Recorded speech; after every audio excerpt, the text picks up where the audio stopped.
Back to the Nutrimedical Report for Thursday, the 11th of June, and we have Deborah Tavares here. Deborah is a super activist. We've been involved with many projects together. She has gone to a lot of the meetings regarding water here in California, which is I call a commoditized water holocaust that's occurring here, a test laboratory. And then we have the issue of the of other major things going on regarding the we were involved several years ago, and actually I'm in the process of putting together a federal lawsuit on it, on switching mode power supplies for smart meters and for Wi-Fi networks, etc., and how it does scale our transduction of human tissues, and it's very toxic. It's a form of electrotoxins and epigenetic poisoning of the body. So, Deborah, we have you to talk about today things like several issues. In fact, we talked earlier before the show, and you've got some really good issues to talk about in terms of the primary water in Northern California, an attempt by some groups to try to take over your websites. Water use, I call as you say, the SS or the Nazi SS kind of squad here in California, trying to penalize people for even minimal water use. And, of course, the definitions of various words. We're at the American Association for Advancement of Science. So let's go over some of these topics today. Well, absolutely. Thank you so much, Dr. Bill, for having me on your program. Yes, we recently attended, as you just mentioned, the American Association for the Advancement of Science here in Northern California. They meet annually. For everyone that has never heard of them, you need to, because they are a long-running organization fully in support of the economic takedown of the United States and the globe by furthering the false science of global warming and climate change. As a matter of fact, they talked about some words that were difficult to understand, and this is a new language that's being developed in this entire climate change doublespeak that we now find all of ourselves in. The word was commodification, and when I researched that, I discovered that it's a Marxist theory. And what commodification means is everything will be bought and sold. This includes the weather, the climate, the water, the air, the oxygen, the food, and the people. And it means human beings are and have been considered subject to commodification in the context of genetic engineering, social engineering, cloning, eugenics, social Darwinism, etc. In short, under this definition of commodification, every single thing that was unsellable in the past will become sellable now. They're filling in, as they talked about, the gaps, and they need and are going to increase revenues by creating new markets out of false realities. Just as long as we have had our phony fiat currency, they created a false reality out of debt notes. They're doing the same thing now with water. In fact, they talk about the commodification of water, and that refers to the process of transforming water from a public good into a tradable commodity. Well, they're privatizing it too. Well, that's absolutely. That's and exactly under the what they're G7 doing. meeting, all of these fools, and literally it is a comedy of fools, from Stephen Harper of Canada to Obama to Angela Merkel, they're all fools, talking about trying to carbonize literally the world. And of course, unfortunately, every living thing, including us, are carbon-based units. So what they really want to do is commoditize people, living things, and in fact, the capturing of CO2 as carbon and sinking it into deep deposits at the bottom of the ocean or mines is actually going to destroy the carbon-based unit system called the carbon-oxygen cycle, and will kill the biosphere. I mean, this is really the most insane, suicidal, omnicidal plan on Earth, and all these leaders in all these countries need to be impeached and imprisoned in a psychiatric ward and never given day passes. Well, this is a battle for the very survival of the human race, and nothing less than that at this point. Yeah, this is suicidal bad science, suicidally bad logic. The only thing I can say, if I was writing a script for a sci-fi movie, I'd say, now the only logical reason why you do this is you're terraforming the Earth because it's an advanced party to terraform the Earth for an invading species of reptilians. If I was going to do sci-fi. But that logic doesn't even hold because there's no evidence of that either. So I don't understand, other than making an astral sacrifice of most of humanity, 80 or 90% dying, due to this carbon-based garbage and this commodification and geoengineering of the climate. Right now we have a polar vortex, and we have no jet stream caused by them messing around with the climate. Plus they're poisoning us with nanoparticle, barium, thorium, strontium, and aluminum. These particles are picking up in the nervous system and are genotoxic, neurotoxic. Barium, for example, in its nanoparticle form, is 10,000 times more toxic than lead to neurons. So when I see this going on, and they don't even want to talk about primary water, which Muammar Gaddafi knew, and there's actually evidence, if you go through ancient books, going back thousands of years, that they knew there were things called primary water. This is nothing new, is it? Well, as a matter of fact, Dr. Bill, we received an insider tip from people that were actually in the region and working on the Great Man-Made River Project, the eighth wonder of the world, in Libya for Muammar Gaddafi. Right. And this is what we received, and this is the information that we got, and I'm going to read that right now, because Challenger Limited was the company where they had their solar, where they bought their Solmatic water drilling rigs. They had 10 of these, and they were operating out of Libya. And the water project, as they noted, was a marvel. Again, the Great Man-Made River Project, the eighth wonder of the world. They were observing water that was pristine and clear. It was a feat unimaginable. And it was destroyed when NATO and the United States went in there. And they said that the reason that they blew up the well drilling rigs is that they appeared to be rocket launchers. Well, they knew well in advance they weren't rocket launchers. They demolished this entire project. And they were drilling in the desert 1,800 to 2,400 feet, more or less. And the rigs easily handled those drilling depths to access the primary water that Muammar Gaddafi was bringing to his people. Which is, by the way, much deeper than the aquifers. This is far deeper than aquifers.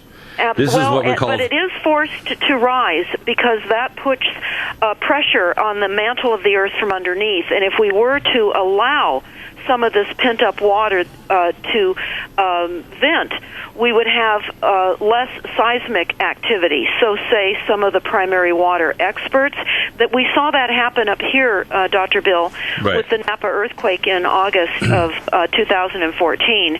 After the quake, the dried streams and creeks started to flow, and people didn't understand where that water was coming from.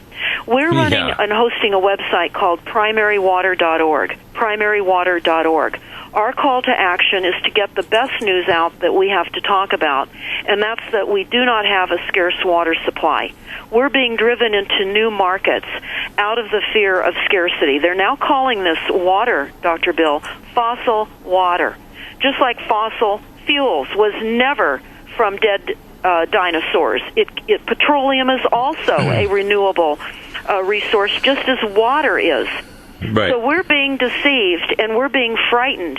And one of the rules that came out of California for the water are many, of course, but not only are they reducing plant material that we need for oxygen, they want 50,000 square feet of lawns removed.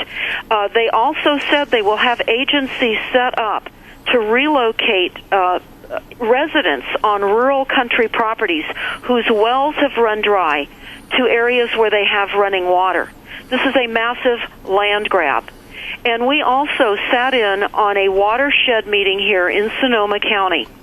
People that are in the country areas that have wells, they want you to fill out your water usage and sign a contract allowing the California Fish and Wildlife access to your property to see if they can agree with the way you're using your water. Because what they're telling us is every drop of water must be accounted for. Because every drop of water that is misused, it is not being directed into the streams and creeks, and we're losing our fish. Yeah, it's very crazy. Welcome back. We have a direct link to the primarywater.org website, and of course that link is very important to people understand this is real. They're drilling between 16 and 2,400 feet, 1,600 and 2,400 feet, well below the regular aquifers, primary water is we call tectonic or lithospheric water. It's the same water they talk about, the waters of the deep in the book of Genesis that broke and came up at the same time the waters descended from the Dyson sphere of water around the planet, which is why the temperature on the planet was relatively even.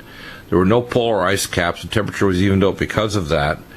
And there was also tremendously less radiation because of the actual attitude of these high misting rains around the planet. It was a continuous kind of slow rainfall. So that's why plants and animals were considerably bigger. In fact, we talked about this with Jonathan Gray, that in fact the evidence from the sites in Turkey of the stone altars and so on, that Adam was 18 feet tall and Eve was 13.5 to 14 feet tall. And that the giant animals all the animals were bigger because the atmospheric pressure was 2 atmospheres pressure at sea level and 30+% oxygen. And what people should understand is primary water is renewable. There's tons of it. And it's like the oil. Oil is not based on ferns and dinosaurs falling into pits like the La Brea tar pits and Wilshire Boulevard in Los Angeles. No. Oil is created because the Earth is a nuclear reactor with a 440 times more thorium than any other planet we know in this part of the galaxy. And the Earth, because it's a nuclear reactor, catalytically creates larger hydrocarbon molecules deep in the bowels of the Earth, so it takes not only natural gas, but it makes methane hydrates, which there are 3,000 times more energy in methane hydrate balls at the bottom of the ocean than all the proven oil energy reserves on the planet, which is far more than they say. In fact, I told Hayseed Stevens when I traveled there in 1999 that I had been supernaturally given the information that there was 27.2 times the world proven oil reserves just at the southwest end of the Dead Sea at the Macondo drill site. And FICO, the engineer that found the oil sites called the Leviathan oil fields off Cyprus, and the ones in Zohar, which is the ancient city that is talked about in the book of Genesis, they have gas fields there that are feeding from this, and that primary site is 26,000 feet down below the salt dome of Macondo, which is of the what's called the Elohim Parazim. In Hebrew, that means God of the Breakthrough drill site. And the Israelis had already drilled.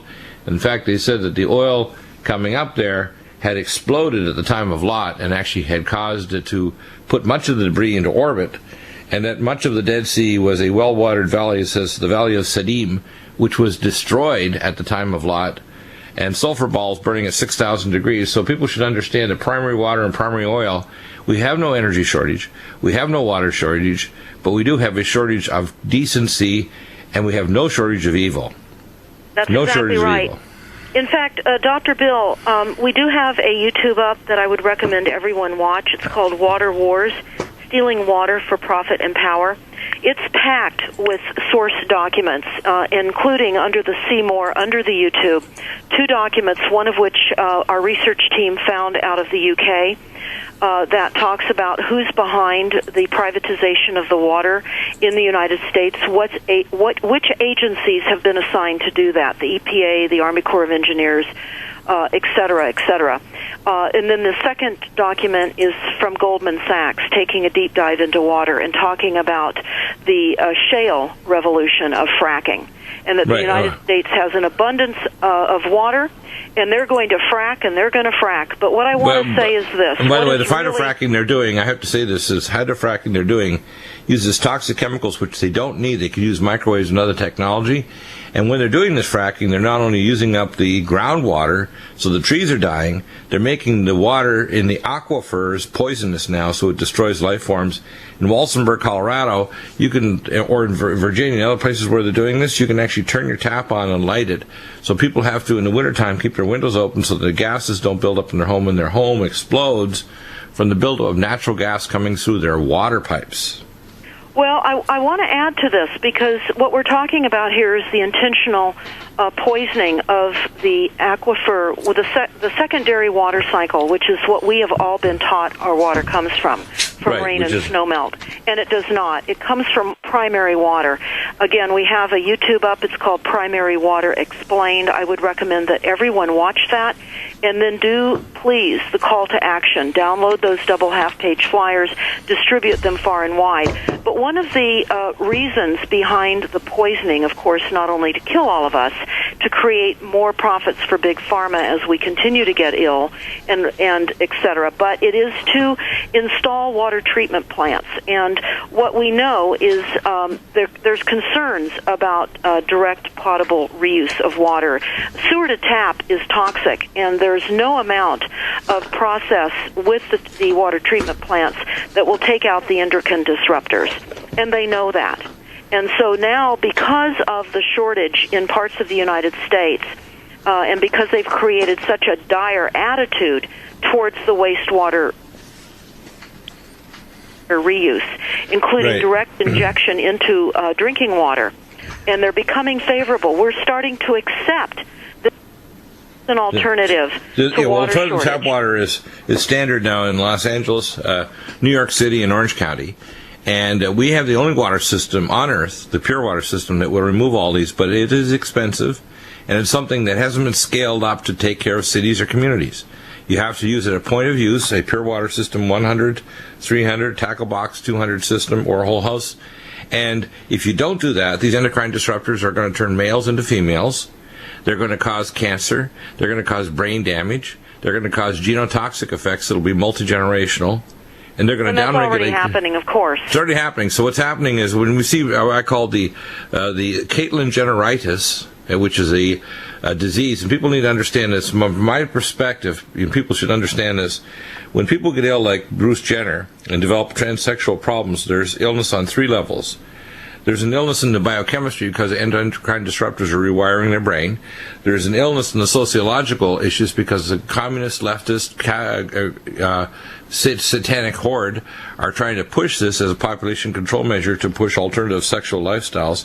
And thirdly, they're all spiritually infested with, I call spiritual pathogens, memes, and beings from a transdimensional world otherwise known as demons. So these are demon-possessed people that are sick biochemically, genetically, and toxicologically, sociologically. Well, that's absolutely true, and the poisoning of the water is going on. I'm sure that many of you remember the movie Aaron Brockovich and the poisoning in Hinckley, California, that Pacific Gas and Electric, PG&E, was cited for causing. Well, PG&E is in another Hinckley-like water contamination right now, and few people know about it, but you're going to know about it right now. Yeah, and when we come back, we'll hear the whole story. I hear the bumper. Yeah, when we come back from bumper, we're going to hear it. You're going to hear things more straight up, more technical, more advanced in this program than any other show on radio, television, magazines, anywhere on Earth. And if you have a question or you challenge us, not ad hominem attacks, and you disagree, call in, 800-259-5791.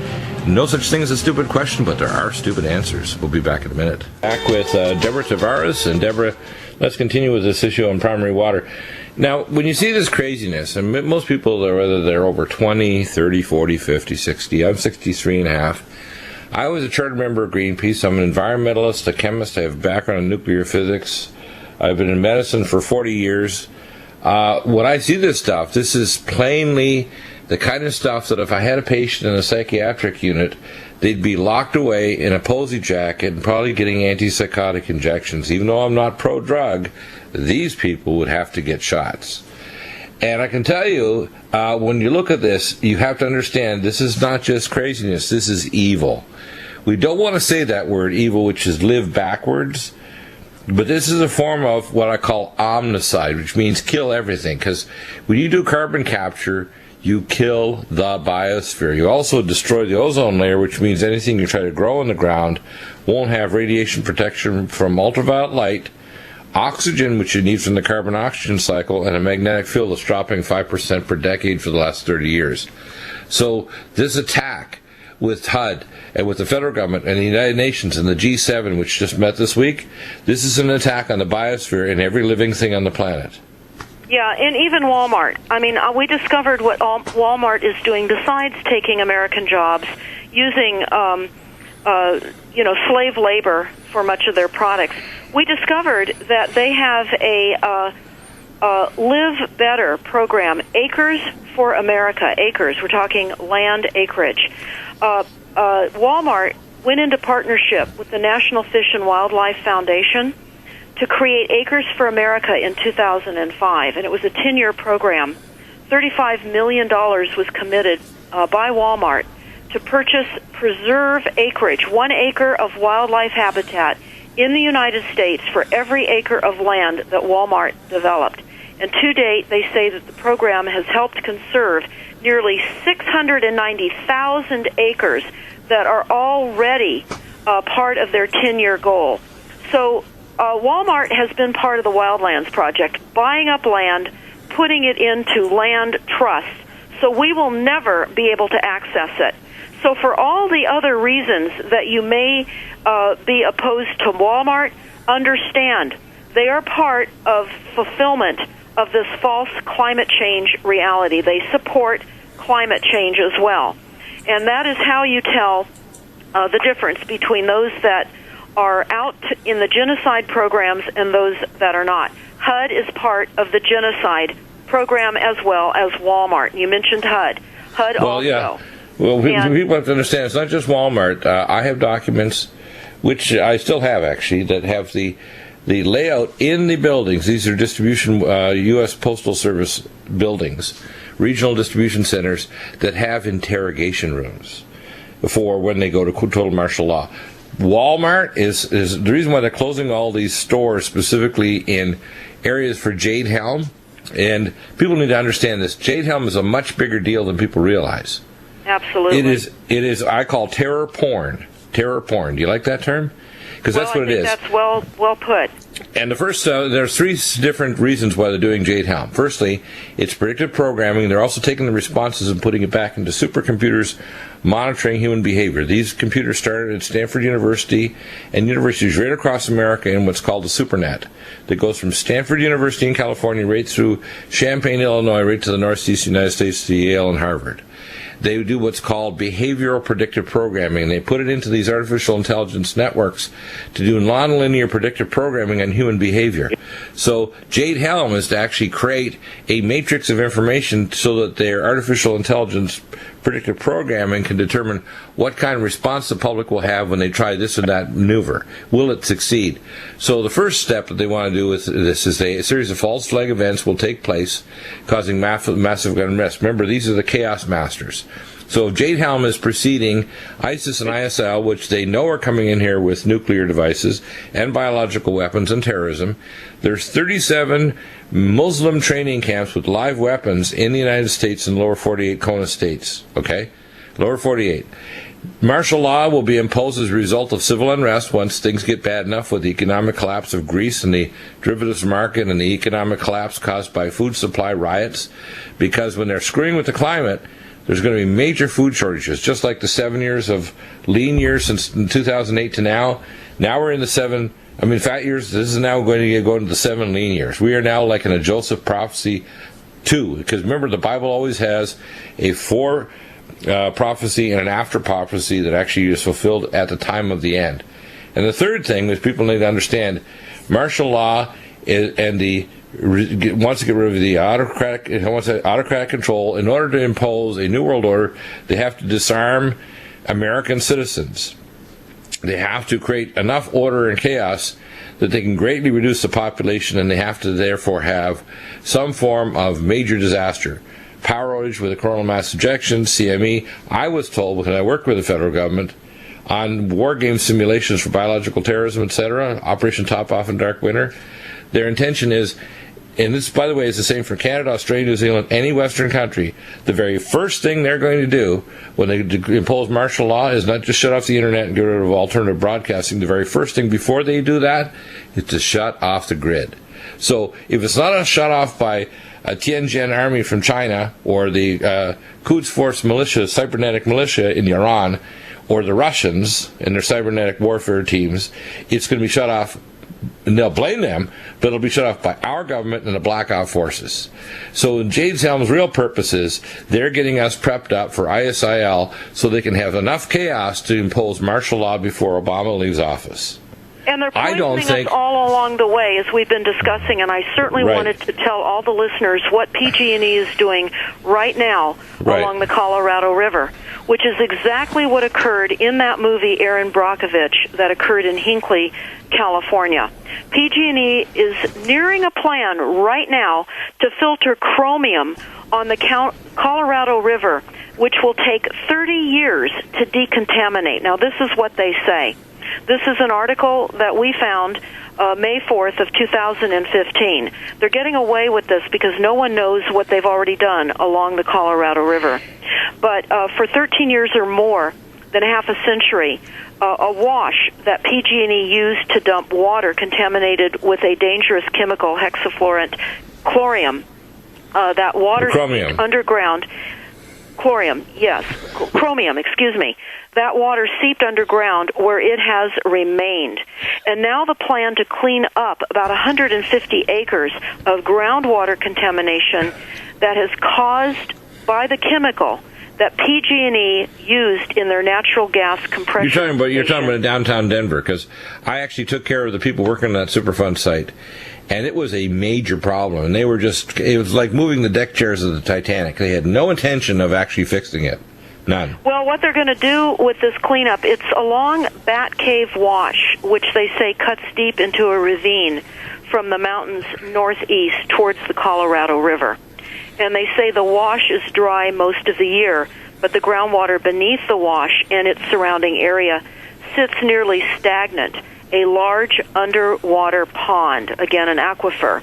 But what they're going to be doing for this cleanup is just unbelievable. They're going to be injecting large amounts of ethanol into the groundwater column to try to encapsulate the growing plume of the chromium. So they're going to be using a cancer-causing ethanol to try to control a contaminant of chromium. And they say it's going to take 30 years to clean this up. So really what they're doing is they're poisoning the Colorado River, which is, PG&E is Rothschild. When you type in your search engine, Pacific Gas and Electric, followed by the word Rothschild, you find that Rothschild sits on the board, one of his CEOs from Rothschild LLC, sits on the board of PG&E. PG&E also does weather modification. They've been modifying the weather for over 50 years. And I hear that we're coming on to a break. We are on a break. One of the things that I find is what I call stupid sniping. People that think that they can make ad hominem comments without any logic and think they can get away with it. Not with me. And in fact, you think you know more than I do, or you think you actually have logic that can support your stupid arguments, have the nerve and guts to call into the show, and I'm going to do an intellectual vivisection on air. I don't care if you're a hydrology expert, an engineer, a person working for the Council on Foreign Relations. I don't care who you are. You're a fool. And this plan with geoengineering to control water and commoditize air, water, and even carbon units is so crazy and so evil. It's anti-environmentalism is what it is. It's literally like antimatter to living things. So let's talk about the plan to burn up Northern California. People need to understand this isn't just California they're burning up. They want to burn up Texas. They want to burn up a lot of parts of this country.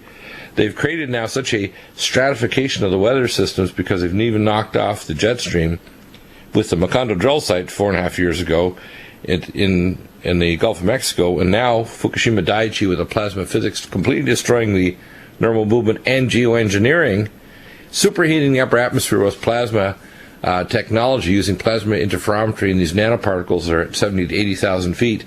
They have totally screwed up the world control the climate system, and now that they've created a problem, now they want to dry us out and burn us up. So tell us what's going on. Well, absolutely. I discovered all of this when I saw an article buried in the newspaper, and it said, residents urge limits on tree poisoning. I thought, well, what is that all about? Well, there is there's about 450,000 acres that was timbered in Mendocino County. It's a combination of acreage in Mendocino County, Humboldt County, and Sonoma County here in Northern California. It was recently taken over by the Fisher family, Fisher family, out of San Francisco. The Fisher family own Gap, Old Navy, the Fairmont hotels. They also own a lot of the political structure in the state as well. They contribute heavily to the false illusion of climate change, and they bought this timber for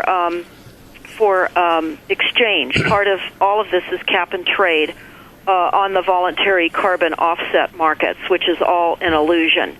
Having said that, the Fisher family has engaged in what is called hack and squirt. What that means is this.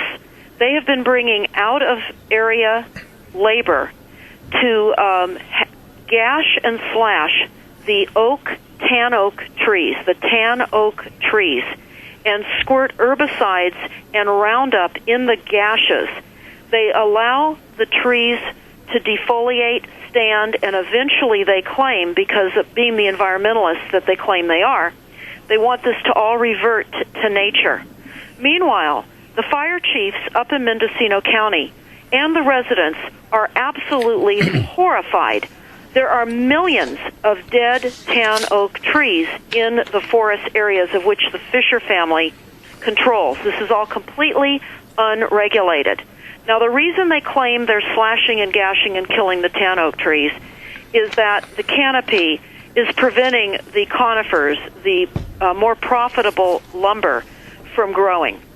So they have aerial photographs in the newspaper of just these swaths, large swaths of dead trees. And the neighbors in that area and the fire chiefs have been sending letters to the Mendocino Board of Supervisors asking them to put an immediate stop to this slash and gash and squirt program and to enforce the removal of this latter combustible material that is now poisoned from becoming the fire that they anticipate it will, because we're heading into a fire season where the ground moisture is reduced. We have fuel. We have ambient humidity that's going to play into what fire chiefs are saying here in Northern California has the expectation of being one of the worst fire seasons in the history of California. And we have millions of dead, dying trees, even beyond the trees that the Fisher family has slashed and gashed. But just from the bark beetles throughout California, we have thousands and thousands of acres of standing dead Jeffrey pines, all part of the program to burn up California. But what the Fisher family did with all of the concerns of the fire chiefs up there in Mendocino County and the neighbors, they assisted with creating an evacuation plan. That was their contribution to creating the combustible toxic poison of these trees, to come up with an evacuation plan. And this is continuing. This unregulated poisoning of the tan oaks is continuing as we speak. And again, the fire chiefs are horrified. They can't stop this. They're not getting any assistance from their Board of Supervisors either. They just are stagnant on the debate. In fact, the headlines out of the Mendocino Beacon newspaper the end of April said no clear-cut answers in the hack and squirt debate. No one is acting on it because money prevails. And that's what we have. We are being taken over by Luciferian families that have organizations that are utilizing their monies to buy into a false reality, creating new markets by creating illusion of greenhouse gas reduction requirements. It's all about creating new markets.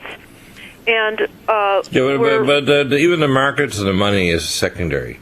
Yes, it is. The ultimate goal of this is to kill most of the human race. That's the right. ultimate goal is to create a totalitarian matrix.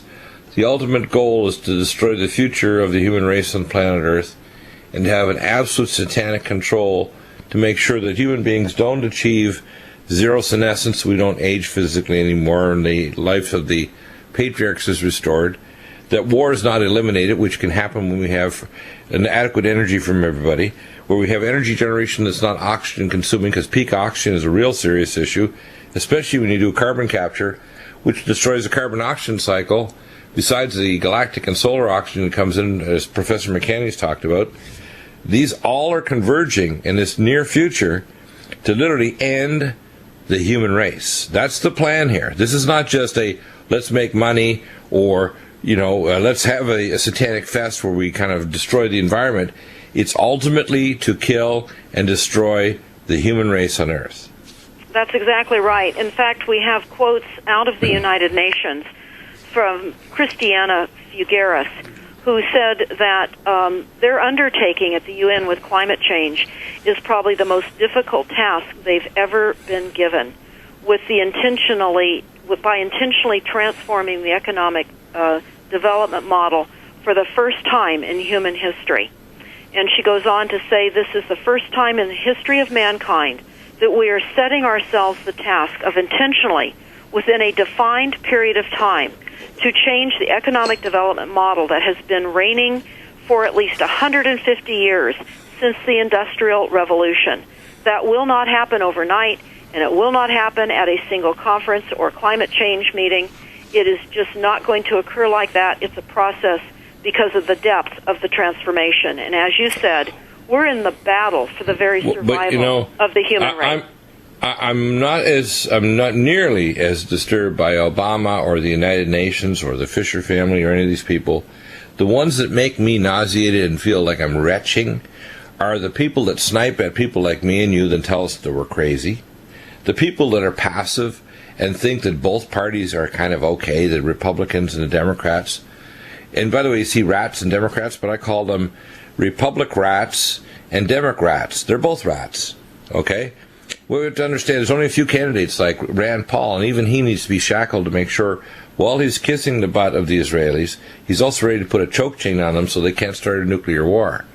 And people like Netanyahu and Lieberman won't start it because this is another population reduction strategy.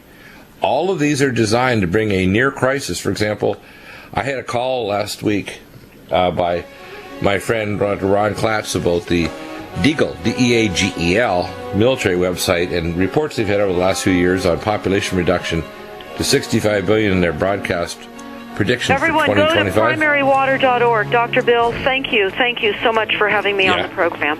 Yeah, people need to understand what you're doing, Deborah, is really important. Primary water is key. There's a link directly under the Associates area, and of course you have stopthecrime.net, stopthecrop.net, and primarywater.org. The link is right there.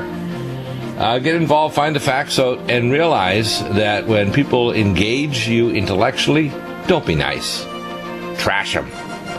Face them with a snarly face and say, I dare you to intellectually fence with me on this. Don't let them get away with passiveness, and don't be nice about it. Because the human race is hanging by a thread now.